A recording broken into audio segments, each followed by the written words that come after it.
Hello everyone, this is Doreen again. We are back here to speak about earning online. We are going to speak about academic writing. This topic is going to be covered first so that you can embark on other ways that you can earn online. So guys, thank you so much for being with me and thank you for coming back to view this video.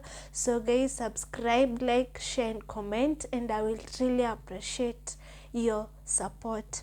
Also, I would like you guys to stick around because I'm going to speak about the 5 things that you need to have as you start your academic writing career. Okay, so now the first thing that you need to have is a laptop. Why a laptop? Because you will need the MS Word, Microsoft Word, which is included in the Microsoft Office. The reason why you need the Microsoft Word is because you're going to use it to type in your work. You're going to use it to write everything that you're supposed to work on. For example, you're writing a paper on COVID-19. You go in and type it in a Word document.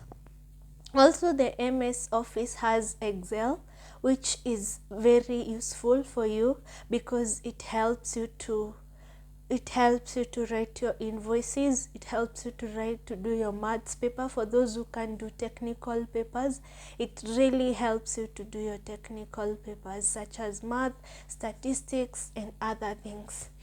And then you also need to have the laptop or the Microsoft Office because of the PowerPoint presentations. PowerPoint presentations are also part of academic writing because lecturers sometimes want you to present what you've written on a Word in a PowerPoint. So you need a laptop for the Microsoft Office. Okay, so the second thing that you need are proofreading tools. Proofreading is very crucial for you to do after you've written any paper because it allows you to identify some of the grammatical errors that you need to correct and how to improve your work to make it look more professional and that ensure that you're an expert. So how can you do proofreading? You can either do proofreading by yourself or with your friends, but it is always recommended to use tools that are perfect and automatic such as Grammarly because this will allow you to make sure that everything in your work is just perfect and there is no grammatical errors. Again, when you're writing these papers, it is always advisable to use simple English because most of the students require support. So when you use complicated English, it is hard for them to even read through the work or understand what you're talking about. So you use simple English, especially for undergraduates. Okay, so the next thing that you need is a plagiarism checker. Plagiarism is a very critical thing when you're doing academic writing because it can expose you to show that you're using other people's work without their consent and without acknowledging them. So it's always wise to paraphrase, and once you paraphrase, you check the level of plagiarism because when you're presenting any paper, you also have to present a plagiarism report to prove that you're the one who did the work. You didn't copy or steal the work from anyone. So one of the ways you can check your plagiarism is using Turnitin.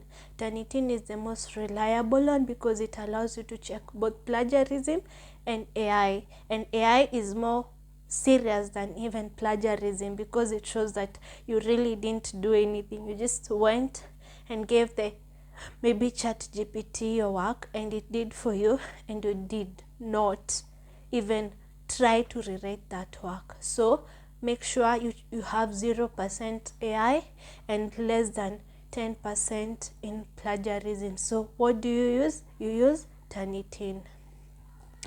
The fourth thing that you need is a search engine. A search engine helps you to identify the right documents to use, the right sources to use. So when you're writing any academic paper, you have to make sure that your paper is based on evidence-based research. For example, you have to make sure that the people that are authoring that document are either experts or people who engaged in research and wrote a report on that. Therefore, what do? You go to sites that have excellent academic research work or any research work such as Google Scholar, ResearchGate, academia.edu. You can go to NCBI, you can go to NIH, you can go even to things like I've mentioned ResearchGate. You can even go to Google Books. Some of them are free, but not all of them are free. So those are the sources that you need. So you need to make sure that you have a reliable search engine. So the next thing that you need to have is a space where you can cite your work, because this is so crucial. So now you found the documents, or rather the sources. Now how are you going to cite them or reference them? You use citing sites. You can cite by yourself manually, but I think it's always better to use a citing platform, because it makes the work easier for you and you're able to ensure that everything is accurate and perfect. So some of the citing spaces that you can go to are Cite This For Me or Cite First. Okay, it will they automatically generate a neat text citation and a reference for you. So these are the 5 things that you need to have and engage whenever you're writing, because you cannot do without them. So first, you will need a laptop which will have the Microsoft Word or the Microsoft Office. Secondly, you will need a proofreading tool, or you proofread by yourself. Thirdly, you will need a search engine. Fourthly, you will need to have a plagiarism checker. And the last thing that you have to have is a citation platform. So those are the 5 things that you always need to engage. Therefore, guys, keep on trying this and it is going to work for you. And I would like you guys to subscribe, share and comment, because I know we will learn more together. So in the next video, I will talk about academic writing accounts, so that you can learn on the do's and don'ts of academic writing accounts. Thank you so much for sticking around, and it's your girl Doreen. We are here to earn online and make an extra income. See you in the next video. Bye. Ciao.